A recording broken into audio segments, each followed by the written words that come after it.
Hi friends, Sean Linda from Two Black Guys with Good Credit here. Whether you're running a nonprofit, a school, or a small business, Walmart Business is here to support your mission.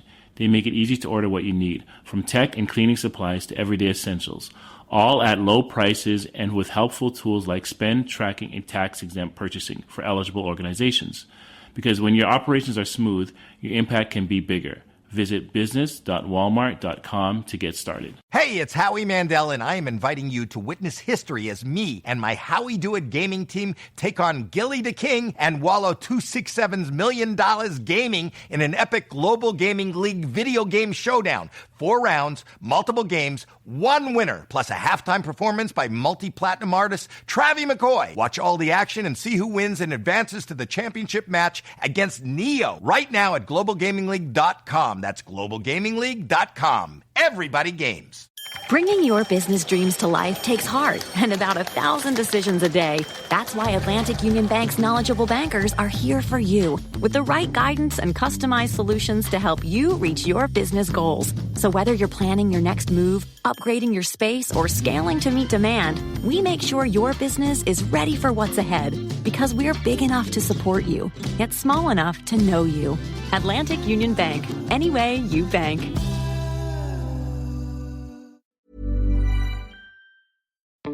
Welcome to the Lessons from the Great Coaches podcast. I've learned that you don't do it alone.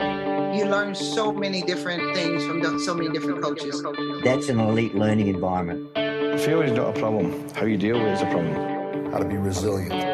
How important it is to infuse joy in the process of learning. To be a good coach, you've got to give more than you take. What an interesting life it is to be a leader.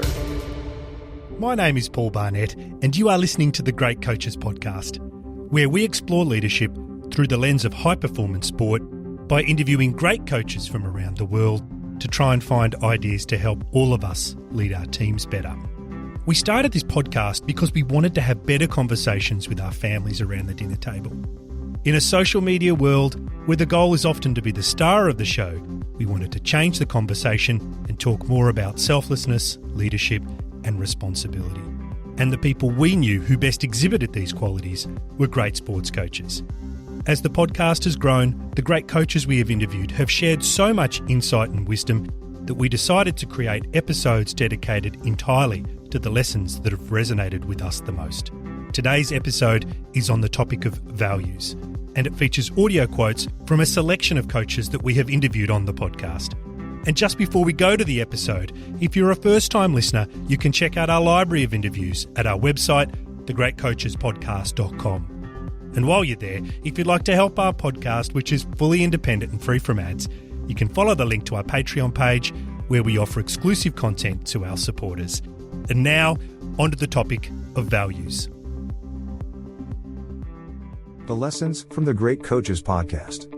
In February 2022, Russia invaded Ukraine and war came back to Europe. In the aftermath, the Ukrainian President Volodymyr Zelensky emerged as a leader reminiscent of other great wartime leaders like Churchill and Eisenhower.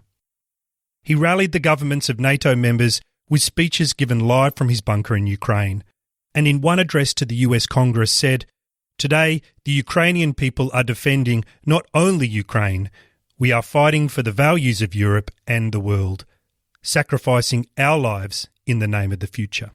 These European values are listed out in the EU Charter of Fundamental Rights and include human dignity, freedom, democracy, equality, rule of law, and human rights.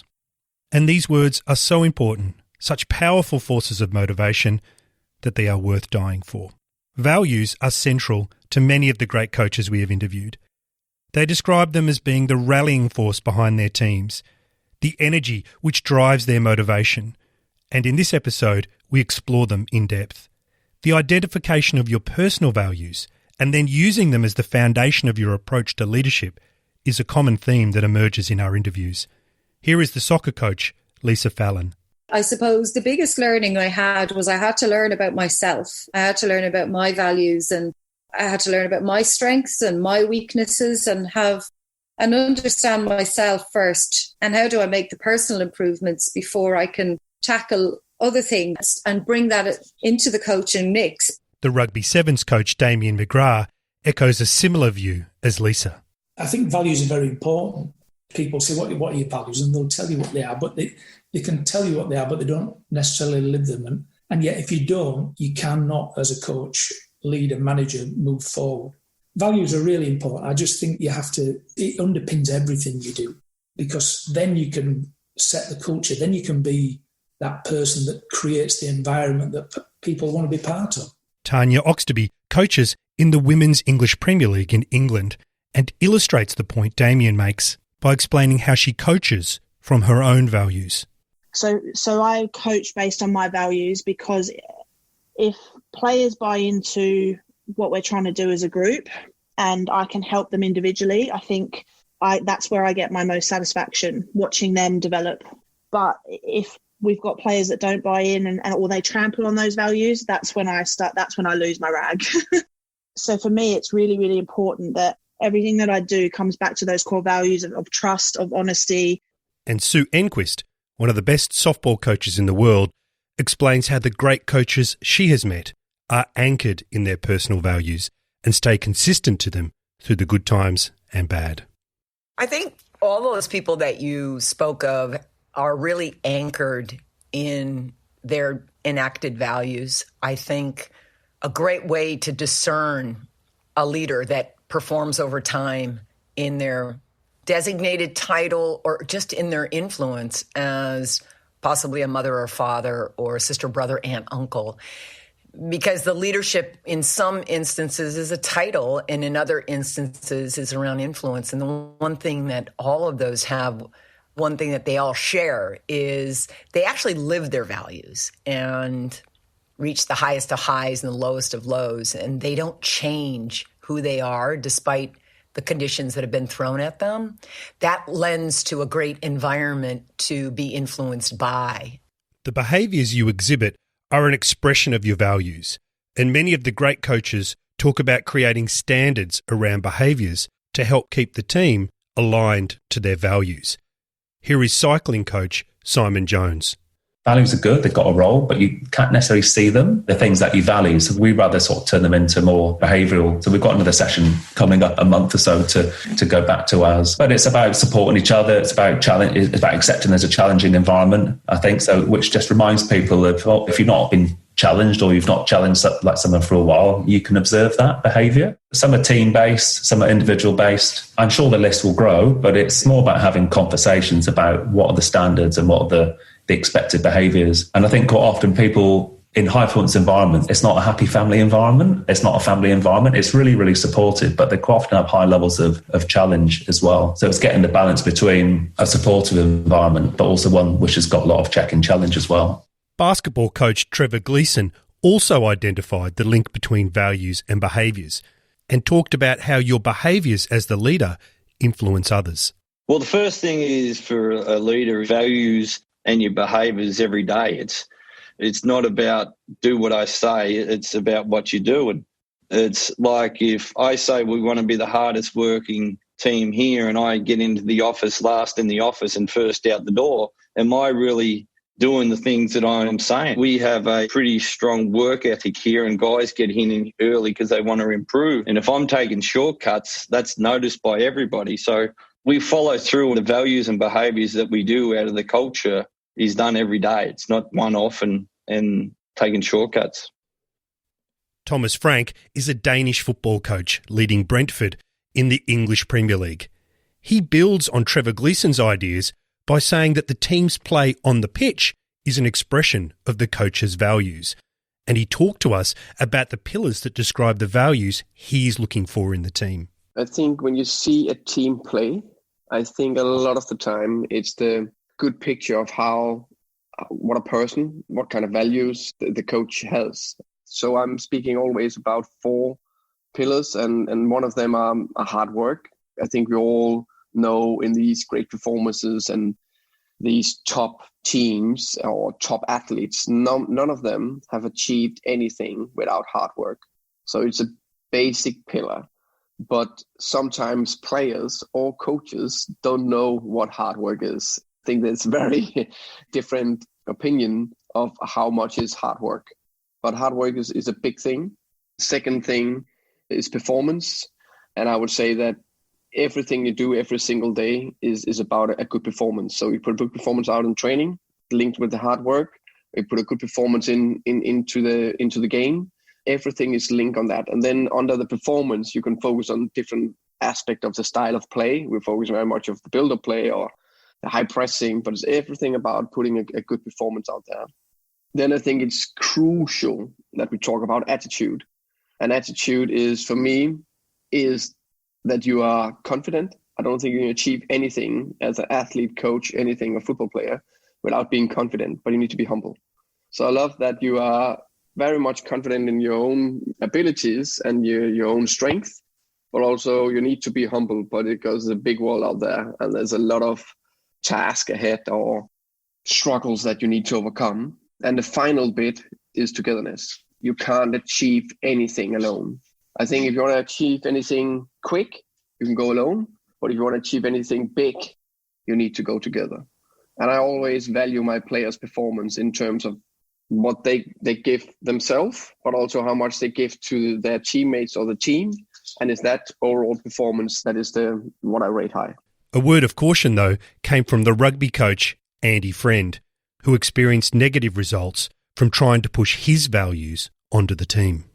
Yeah, and it was a great lesson. It was a tough lesson because you don't want to lose your job, but there was a lot of things transpired in me losing my job there. But as I said, I definitely, as a young coach, I came in and I said, here's what I believe are the 5 key values we should live, and they're good values. The issue was they were Andy Friend's values. They weren't the values of the team. So my great learn out of that, I'm still very values driven. I still have my own values, but I don't try and enforce them upon a group.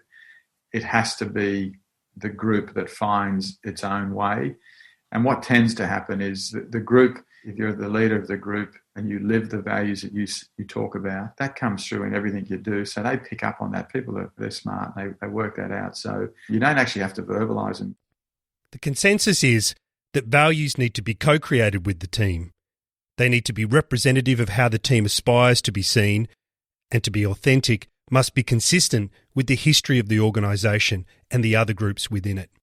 Here is the rugby coach Conor O'Shea explaining how they created team values at Harlequins.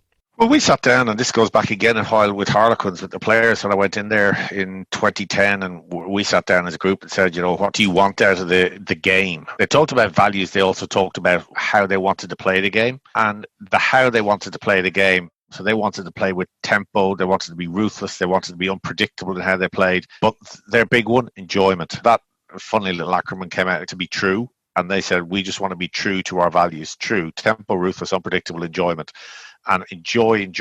Now, people sometimes say enjoyment doesn't mean you want to win. Oh, rubbish. Like, you want to win every single time you lace a boot and play, whether it be tiddlywinks or whether it be a game of rugby at the very highest level or the game of golf against your best mate. You want to win. That's inbred in people. But if you don't enjoy what you do, you're not going to be successful. Justin Langer was the coach of the Australian cricket team that won the T20 World Cup and the Ashes against traditional rivals England. He was also a successful player for Australia, and here he talks about the values of the team. We're going to develop you as a great cricketer and a great person, and we're going to live by these 5 values. They're not my values. They are values that I've learned in 25 years of being involved in Australian cricket. Professionalism, because I've never met anyone who's great in sport who is an elite professional. We're going to have honesty, and we're going to have honest conversations, and they're hard. They're bloody hard. I still get nervous. I'm going to tell a guy later today he's not playing tomorrow, and I still get nervous. And even though I do it every single day, so they're hard, and you've got to, but honest conversation. And the other thing about honesty is that sometimes, whilst being honest to other people is tough, you've got to be meticulously honest with yourself. You have to be honest with yourself and the man in the mirror and your conscience and all this sort of stuff. But so professionalism, honesty, learning. As long as I've been involved in the Australian cricket team, we've had this catch cry. As long as you get up every day looking to get better, you and we can get better. And we used to say that we won 16 straight test matches at one point. And we kept saying it. As long as you get up every day looking to get better, we can even get better. And the rest of the world's going, oh, Christ, what, better than you? And that's what we believed in. So that was the third one. Humility. Most of the 98% of the great champions I know are really humble, good people. And that's what gets back to the great people bit, because what I've learned in the Australian cricket, we could win every single game, but if we carry on like knobs, Australians don't like us anyway. So and I believe you can have both. You can be a great performing team and a very likable team. You can have both. And the last one is that concept of mateship. We're going to do this together. We, not me. We've got to be doing this all together. What's up? It's Sean Linda from Two Black Guys with Good Credit. If managed supply runs is still on your to-do list, here's your sign to upgrade. Walmart Business has the tech, tools, and services that make it ridiculously easy to stock up for your office or team. Think scheduled deliveries, multi-user accounts, and even IT setup. Bonus. With a Walmart Business Plus membership, you get free shipping, spend analytics, and 2% rewards. Join the smart way to shop at business.walmart.com. Terms apply. Hey, it's Howie Mandel, and I am inviting you to witness history as me and my Howie Do It gaming team take on Gilly the King and Wallow 267's $1 million gaming in an epic global gaming league video game showdown. 4 rounds, multiple games, 1 winner, plus a halftime performance by multi-platinum artist Travie McCoy. Watch all the action and see who wins and advances to the championship match against Neo right now at globalgamingleague.com. That's globalgamingleague.com. Everybody games. We have also interviewed coaches who have created acronyms to describe the values they want within the team. Here is the basketball coach, Jackie Carson-Smith. So when I was trying to think of what my program stood for and what I stood for, it was like, I don't want to be like anybody else. I don't want to be like this program. In recruiting, we constantly have to sell why we're different. And so kind of be distinct is what everything stands for, and it's exactly what I live by. So, but the word distinct is an acronym, and then we have discipline, we have integrity, selflessness, trust. It can be trust or together. I switch those up depending on what I'm talking about with our girls. Intensity, no excuses, commitment, and trust. When it comes to keeping consistency within the group on these values, camaraderie or fun is often called out as being vital. Here is Justin Langer again. I've always said as a player that the camaraderie within a group is like the glue that keeps everything together, particularly when the pressure comes on. That's something that I've always thought about as being an Australian, and it's something I hope we never, ever lose. That whole feeling, it helps in life, and it helps certainly in a sporting team. And on the flip side of that, if you get cracks in that, you quickly get exposed. The focus of your team's values is on both aligning behaviour and building a sense of trust. The idea of trust comes up time and time again in our interviews as being the foundation for the environment you are trying to create as the leader. Here is gold medal winning rugby sevens coach Tim Walsh. I think there's those espoused values in the middle where you can adapt to and bring on, but ultimately on the foundation of who you are isn't really going to change, and it's ultimately team first. Is like, what can you do that's going to make this team better? And that's probably the biggest one. And then within the boundaries of that are obviously respect and ethics and all that kind of stuff. But team first, but without any of all that stuff, you got to have the trust to be able to deliver that. Once trust has been established, values are able to take root. And through the interviews we have done, there are 5 values that are mentioned more than others. The first is respect. Here is the coach of the Romanian national football team, Mirel Rădoi. So we start to educate from the youngest one that should give respect. You cannot be respected if you don't give respect from the others. So when we speak about the respect, first thing that they should know is whatever who is inside of one room, you have to go there and say hello. From there we start to speaking about respect. Respect for me is not only that while our teacher or our parents learning. Respect is to respect your enemy. You cannot go inside of the game and to kick one of your opponent without the ball. You cannot go with the elbow. You cannot go to punch someone. It's also that in our philosophy, it's also about respect. Peter Moores coached the English cricket team, but before that, he led Sussex to the county championship. And here he talks about the role that respect had in helping that team win the championship. I think the year before that, we finished bottom of the second division and we had a terrible end to the season. We'd done pretty well halfway through and we suddenly train smashed. After that, we went in the dressing room and it was the end of the season, so we all had a few drinks and everybody sat there, and something really special happened for me in that we sort of made a promise to each other that we weren't going to play to win a trophy the following year. We were going to play to win respect of our fellow pros and of each other and how we went about it and how we worked.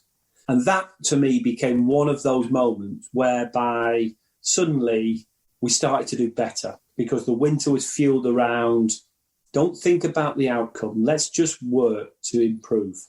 The second value we often hear mentioned is passion. Here is World Championship winning Australian basketball coach Jan Sterling. So when you talk to me about the value words of being trust, being accountable, it's not about having trust, it's about being trustworthy to do what you're meant to do when you're not being watched. So there's those core values, but the biggest one I think is you can't go past passion, Paul. You just can't go past anyone who's successful. You talk to any successful person, in general, most people say they're really passionate about what they do. And so that's a big one for me. What you don't want is an athlete who is told, well, you're 7'2", you need to be a basketball player, but they have no real passion or desire to be that. So they certainly need to be passionate about what they do. And EuroLeague winning basketball coach Olaf Langer. One key factor for that is that we didn't over-practice. The European practice culture at this time was 2-a-days, which pretty much kills any passion you have for the game because it becomes so monotonous from practice to practice that there's no passion. So what we did, we practiced less but more intense. And the players really picked up on that because their passion came back, their competitive nature came back to it, and we really excelled. The third value that is most mentioned by our interview guests is a growth mindset. Here is basketball coach Pokey Chapman. And I will say this, as you move up the ladder, when you're coaching 10-year-olds, you're talking about commitment and passion and discipline and all those things, and you're teaching them. But as you move up the ladder from college to pros, it gets a little bit more refined. And I think in terms of, and this is what people always laugh at, I said it really is about the people. It really is about a growth mindset. Corey Close coaches the UCLA basketball team, and she also talked to us about the importance of a growth mindset. So I said growth mindset, gratitude, and being lifestyle givers. I just believe that you wake up every day. And I actually made a speech about this at my high school graduation, and I still believe it. I'm turning 50 this year, and I still believe it to this day, just like I did when I was 18 years old, that every day we have a chance when we wake up to look at the world through the lens of what can I give or what can I get? And it's a choice you have to make, because I think we are all pretty selfish humans left to our own devices. But I think the reality is that purpose and depth and contentment come from looking at the world through that lens of what can I give? How can I invest in someone else? The value of integrity was also referenced frequently by our guests. Here is elite cricketer and now coach Julia Price. It's that integrity, so that girls know that, what I say that I'll do, I'll actually do and go through it. They know that there's a trust element as well there. If they are having difficulties away from the game, that they can come to me and understand that it's, it's a conversation that we can have. It's, they mightn't get the outcome that they want, but at least they know that they can have a conversation with me, and it will be a fairly open and honest one. Here is Brenda Kirkpatrick-Brown also talking about integrity. I think the integrity of your word is critical. The accountability piece that I spoke about earlier, that is a connecting. Everybody understands, whether they admit it or not, that we all have faults and flaws. That's just in our nature. And so the more we're able to communicate that, the relatability I believe, is got to be there. Of course, you're going to relate on different levels to different kids and different staff members at different times for different reasons. But I think both of those things have to be there in terms of the non-negotiables. Honesty and the straightforwardness, your everyday living has to be there as a coach. The final value we wanted to highlight in this episode is joy. This is one that the great coaches speak about frequently in the context of helping cement the team culture, but also to help counterbalance the daily grind that is required when you aspire to excellence. Here is gymnastics coach Valerie Condas-Field. I believe I learned about the power of joy, bringing it into my coaching. When I started realizing it was important to develop relationships with my athletes is when the joy started being infused. And I'm not saying relationship as we're best friends, as we go out to lunch and shopping. That's for their friends to do. I'm talking about the relationship of I know them more than just as an athlete. So if we were in my office and I was asking them an open-ended question, how are you doing today? 99.9% of the time, the student athlete would respond about how she did in the gym. And I would say, if you want to talk about gymnastics, that's fine. I'll talk about you. That's not what I asked you, but I asked you about you. How are you as a human? The more those relationships developed in that sense, the more trust between the athlete and me there was. So when there was friction, when there was a disagreement, there was still this foundation of a relationship and trust, which is the biggest part of relationship. That's when I was able to help the athlete infuse joy into the process of learning. I had a wonderful one-on-one conversation for about an hour with Kobe Bryant. The majority of the talk, actually he started by saying, he said, Miss Val, I don't know whether to thank you or to be mad at you because my daughters have Caitlin Ohashi's floor routine, like automatic replay in our house. And he says, we literally have watched it probably 1,000 times. That switched to us discussing how important it is to infuse joy in the process of learning. And Kobe, we were just so on the same track that understanding that joy is not being happy. Joy is something internal that comes from you doing your absolute best at something. And he said to me, he says, Miss Val, joy for me was getting up every morning at 4:30 and putting in 2 extra workouts before the team ever showed up. He goes, I got so filled up with joy and pride that it really didn't even matter if we lost a game, our next game, that nobody can take that away from you. He said, that's my pride in a job well done is what filled me with joy that I was able to bring to everything I did in life. Perhaps the best way to finish this episode on values is to come back to how we started and ask why are values so important, particularly in sport. I think the best answer to this question is provided by the iconic netball coach Lisa Alexander, who makes the link between the values you learn through high-performance sport and their applicability to leadership in all spheres of life. I think it's worked extremely well. I think it's shown the way of how the team can collaboratively work together, how they can work on their leadership skills as people. And this is where I said to them, we should be able to get a Prime Minister out of you because you're all at the top of your game in your sport. You're learning about yourselves. You're learning how to lead. And, this is what we want you to do, hopefully, when you go back out there. We hope you enjoyed our episode on values and found 1 or 2 things you can bring to your own dinner table, locker room, or boardroom table for discussion. The key lessons I have taken away on the topic of values from our interview guests are: the starting point for any leader is to identify their personal values and the behaviours that both support and detract from these. Then, to find the balance between pushing your values on the group and working with them to co-create values that are representative of your aspirations and are consistent with the history of the organisation.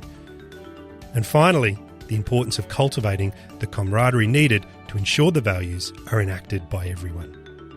Here at the Great Coaches Podcast, we are always trying to learn, so please let us know if you have any feedback. Just like Doug73, who said, great, insightful podcast series. And Biscuit11, who said, I just listened to the interview with Tracy Menzies. Having been an elite swimmer myself and now a teacher, I could relate to everything she said. I loved how the questions were phrased. I really enjoyed hearing this story. Thanks, Doug and Biscuit11. The interaction with the people around the world who listen gives us great energy.